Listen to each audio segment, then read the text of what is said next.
welcome a guy who's had way too much coffee today, Jeff Civillico. Thank you very much, Sandra. I think I've had too much coffee all week. Well, thank you. No matter what life throws at you, pivot to the positive. You'll be happier, more successful, and more fulfilled. 5 years ago, I had a summer intern named Jessa Ann Julio. Jessa worked for me in my Las Vegas trip, which at the time was my show was at the Flamingo. I did 2 shows a day, 5 days a week. Jessa always had a smile, no matter what I threw at her. And I threw a lot at her because I had no idea what I was doing. You see, I not only was the performer of my Las Vegas show, I was also the producer. And that meant I was in charge of all of the marketing, the branding, the production, the ticketing aspects of the show. It was my job to bring bodies into the showroom. So I just had her try everything I could think of. That's what you do with an intern, right? I'm like, help, try this. So I had her outside on the Las Vegas Strip handing out flyers to my show. You ever seen those guys and girls handing out flyers? Yeah, it's not fun, especially for a family-friendly juggling show. Try to get people to come inside the theater. I had her barking outside of the casino, trying to bring people inside. I would have her visiting hotels, concierge booths, dropping off candy, talking up the show, serving as an ambassador, anything I could think of to bring bodies, to put, as we say in the business, butts in seats. That's what it's all about, right? So the best thing about Jessa was no matter what I threw at her, all these different tasks, she always had the best energy to her. I could literally tell her to do anything. I could throw anything her way, and she did it with a smile. She made everyone around her feel better. Everybody loved her. The box office agents, the ushers, the technical staff, myself, we just loved having her around. She lifted all the others around her. Do you know this type of person? Yeah, maybe you are this type of person. That was the best thing about Jessa. She was really, really fantastic. So one day, though, I had a particularly tough show. Nothing went right. So performers, we call this being off, right? So you might, the jokes don't hit, the juggling tricks didn't work, and the show itself, there was probably 9 people there. Let's be honest, the show was not making money. It was just one of those days, and I was defeated. I was deflated. I got back to my dressing room, I collapsed in my chair, and I started wondering if this was really for me, if this was really the right path for me. I was trying to self-produce my own show in Las Vegas, and obviously, I didn't know what the heck I was doing. So I was about to give up, but then I saw a drawing that Jessa had left on the counter in the dressing room. Take a look. It said, what people think success looks like, what success actually looks like. Pretty insightful for a 15-year-old high school intern, right? Yeah, I thought so too. That drawing, true story, is still hanging on my office wall. But next to it, there's another drawing. See, I took her visual and I tweaked it just a little bit. As you can see here, same verbiage, what people think success looks like, what success actually looks like. But instead, I added sharp turns. I added pivots. So what is a pivot? Well, to me, a pivot is a small step you take with one foot planted on the ground that focuses entirely on your next step. Now, we've used some sports analogies this week. I think it's fair to say, a couple sports references, especially with Jody and her connection to the Kansas City Royals. So another sports analogy here. A lot of times people are familiar with the term pivot from sports, specifically basketball. If you're not, take a look. Here's a visual representation of what I'm talking about. The old-fashioned way. Kobe on a spin, what a pivot. Yes! Detained by Bob Mute, what a pivot, and what a left hand! Kobe leading the way. He got the first 2 of the game on the jump ball.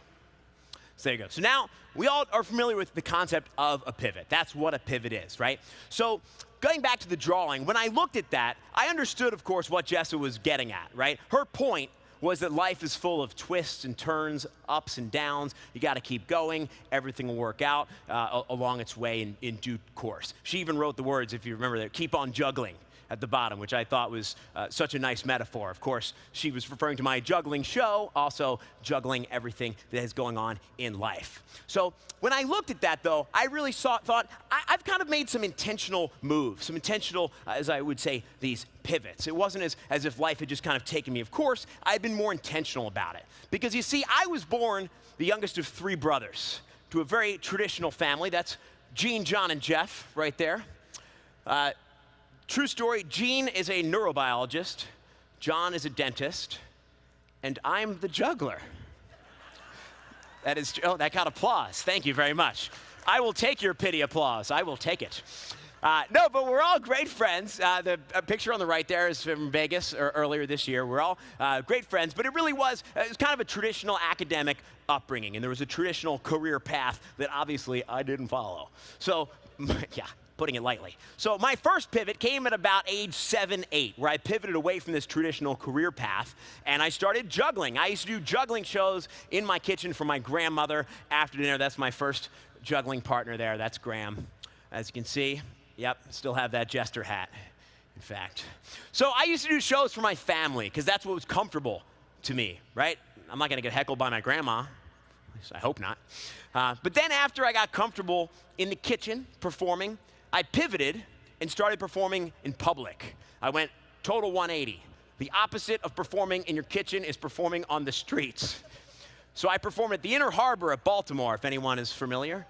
Couple people from Baltimore. Yeah, so I used to drive. Actually, I couldn't even drive. I was 15, so my brother used to drive me down, the dentist, for reference. And we used to do shows together. He was my roadie. He used to help set things up, and I used to do shows, and we would drive back to Philadelphia and count our ones. It's pretty funny. So anyway, that was my first kind of foray into performing, right? Just kind of engage an audience. After that, I pivoted to Busch Gardens in Williamsburg. That was my first real gig. That was my original juggling partner there, Sean McKelvey. He also took the more traditional path. He works for New York Life Insurance right now, just for the contrast there. So that was my first paid gig, showing up somewhere and saying, I'm a juggler, getting actually paid professionally to entertain. Did that for a while, pivoted once again to cruise ships. Cruise ships. Got to perform at some bigger venues. Got to feel what it's like to be in a nice theater. Did that for a while. Wanted to settle down a little bit. Got tired of traveling all the time and flying everywhere. So I pivoted once again to Las Vegas. Performed in Las Vegas for 6 nights a week, as Sandra said, 6 years straight. Did about 1,200 shows straight. Had a wonderful time. You are currently experiencing my latest pivot. So after 6 years performing every night, I wanted to see what else was out there. I wanted to perform. I wanted to meet new people. I wanted to have new experiences. I wanted to be involved in wonderful events like Congress. So I pivoted once again. I'm currently performing in Las Vegas 1 night a week so that I can, again, be involved in wonderful events like this as an entertainer, an MC, and as a speaker. So these are, you could say, are kind of my external pivots. They're career pivots. So this is where I kind of learned the concept of a pivot. But today, I want to talk about internal pivots. I'm going to pull back a little bit. We're going to go a little deeper. I want to talk about pivots of mindset, of attitude, of energy. So I face certain challenges every day that might not be immediately apparent. Now, I'm going to share those with you, becoming a little vulnerable with all my new friends here at Congress. Challenge number 1, insecurity. As an entertainer, I am the widget. I don't make widgets, I am the widget. We say that a lot as entertainers. So what that means is that if you don't like the widget, you don't like me. That can be very painful as an entertainer who's constantly putting themselves out in front of various audiences. You're constantly becoming vulnerable, exposing, because at the end of the day, it doesn't matter how many people you perform for, certain people, they're not really going to like you. You're not going to resonate with them. Here's a great example of what I'm talking about. My show in Vegas is fairly well regarded. It's a 5-star show on most review platforms, as you can see here. On Yelp, it's got 5 stars. But see, I'm an insecure entertainer. I don't see that. I see the 6 people who wrote 1-star reviews. No bueno. Terrible, right? Now that's my insecurities. That's what I tend to dwell on. And that's real, that's painful when you have to read. Don't read them too detailed. You're really reading them. Just, yeah, next, move on, let's move on. She's like, chicka, chicka, chicka, chicka, chicka. Screenshot, tweet it, tweet it, tweet it. So that's number one, challenge number one, right? Insecurity. Challenge number two, perception of my job as easy. You know what I get all the time? You only work an hour a day, right? Show up, tell some jokes, do a little juggling, put on a cheerleader outfit, dance around like an idiot. They think it's easy, right? And part of my job as an entertainer, of course, is to make it seem easy. So if people think it's easy, it's kind of weird to think about. I'm kind of doing my job. But I can tell you it's not easy. And what we portray to the world, of course, is not always what's going on underneath. Newsflash, social media isn't real, right? Here's a great example.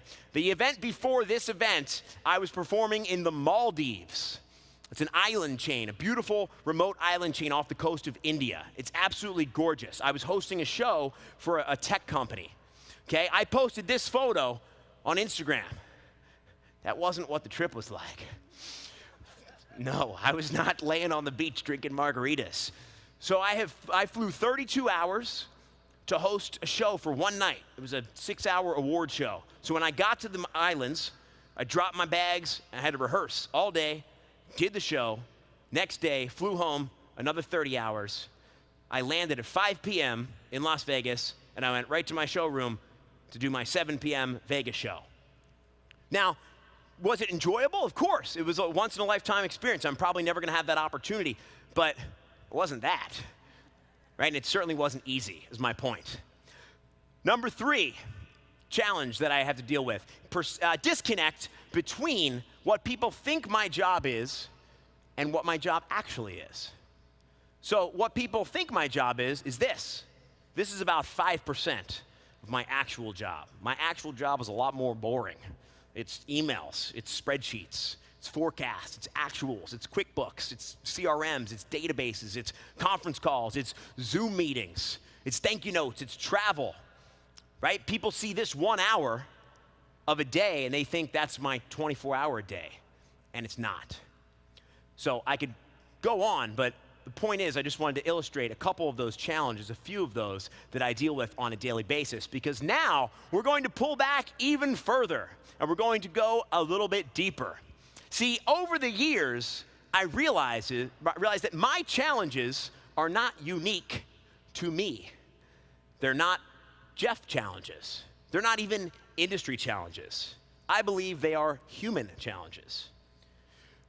In looking at all this, I realized I could apply these same challenges to any person, any company, any industry. And now, of course, since I knew I was going to be here with all of you this week, I applied them to payroll. So I chatted with several of you, and I want to thank several of you. I had many phone calls over the past couple months to learn more about your challenges, and obviously I've been here all week, and I listen and pay attention. I was here a couple years ago, so I feel like I have a decent basic sense of some of these challenges now.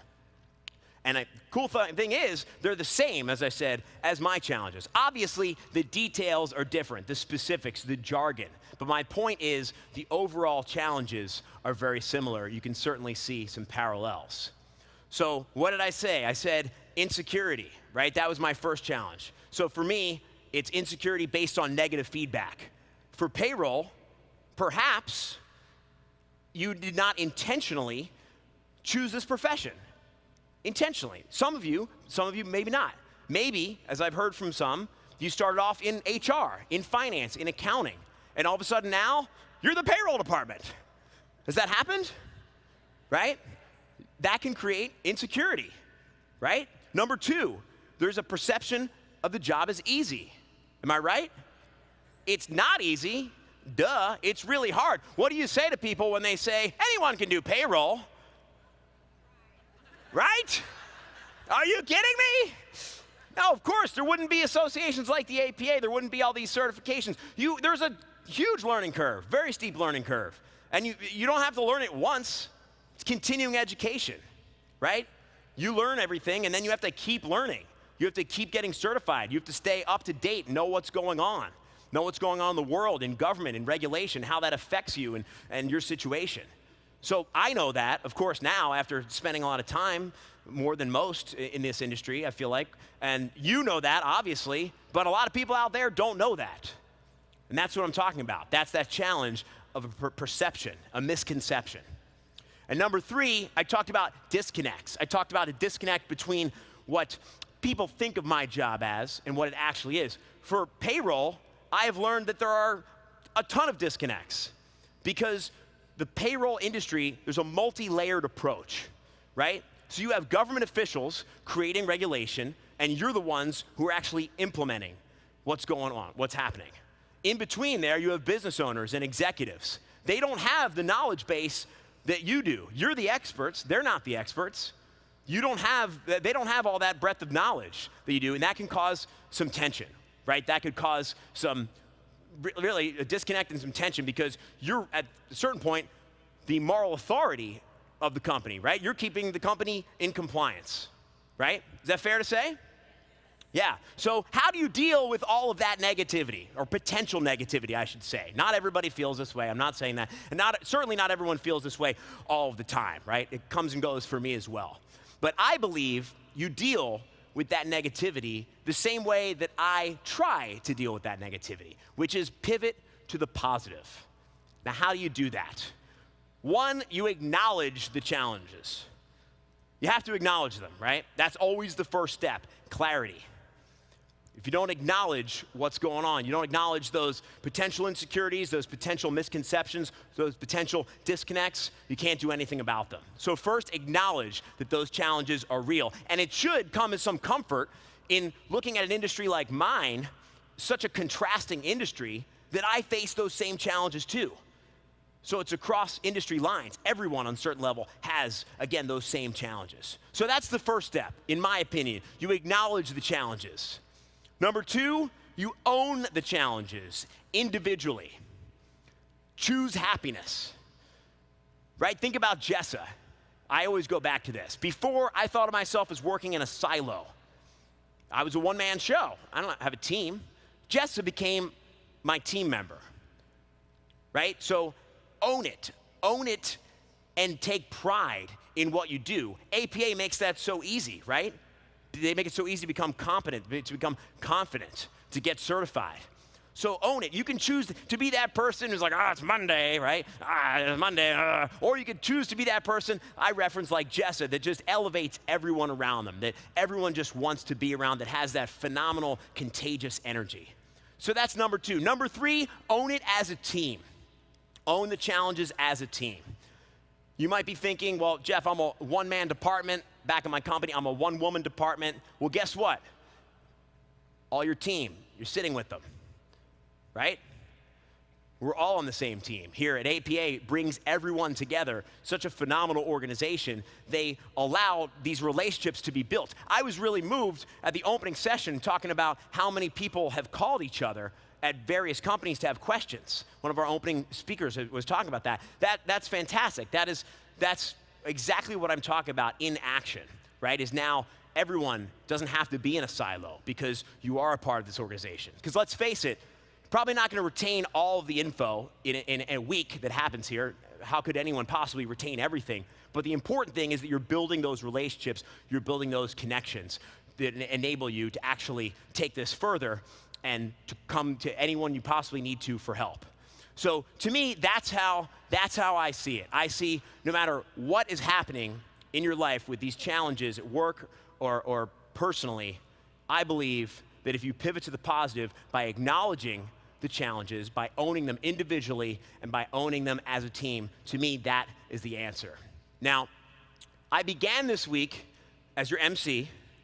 I pivoted as your keynote speaker. I would like to pivot one more time. But to do that, I need 2 volunteers.